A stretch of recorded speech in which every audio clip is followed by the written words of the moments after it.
Sebenarnya aku nak keep kedai ni since aku nak pergi lagi tapi tak ada ramai orang. Tapi memandangkan aku memang tak sempat nak pergi, tahu bila nak pergi, korang pergi je lah. Sebab kedai ni best kalau korang nak bawa family makan weekend. Nama dia Babe Kitchen, tak silap lah. Aku pun lupa dah nama kedai ni sebenarnya. Makanan yang wajib order, pizza. Aku dapat recommendation daripada followers TikTok juga ni sebenarnya. Jom makan pizza ni. Spicy chicken mushroom chicken.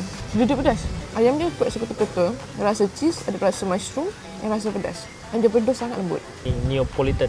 Neapolitan Chef underestimate dia punya CG tu dekat the whole dough tau. Dia crispy, dalam masa yang sama dia ada rasa gebu. Yang ni dalam kategori best seller. Babe pizza nama dia.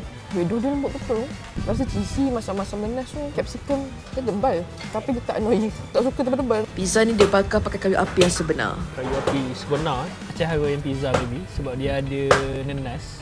Rasa manis nanas tu naik. Fresh pineapple, sausage, bolognese punya sauce. Kalau dia kata ni signature, saya prefer yang tadi tu. Dia unik. Dekat Melayu ni kita kena ada pedas juga. Yang ni like very Italian punya vibe lah. Untuk burger yang bentuk macam ni, bagi chef agak murah. So ada belah-belah ringgit tau. Oh, murahnya. Beef smash burger something. Ada cheese patty, salad, lepas tu dia punya pickles. Besar. Rasa macam homemade dia patty tu. Ada rasa daging-daging tu, urat-urat dia. Crunchy from salad and bawang tu macam dominant. Sebab expect beef lagi juicy tapi tak lebih kepada beef yang biasa tu. Untuk patty dia betul lah. Dia lebih kepada rasa smoky. Dia ada pahit-pahit bakar. Yang ni dah kategori okey lah. Lebih daripada expectation kita. Thank you siapa recommend tu. Bagus recommendation awak.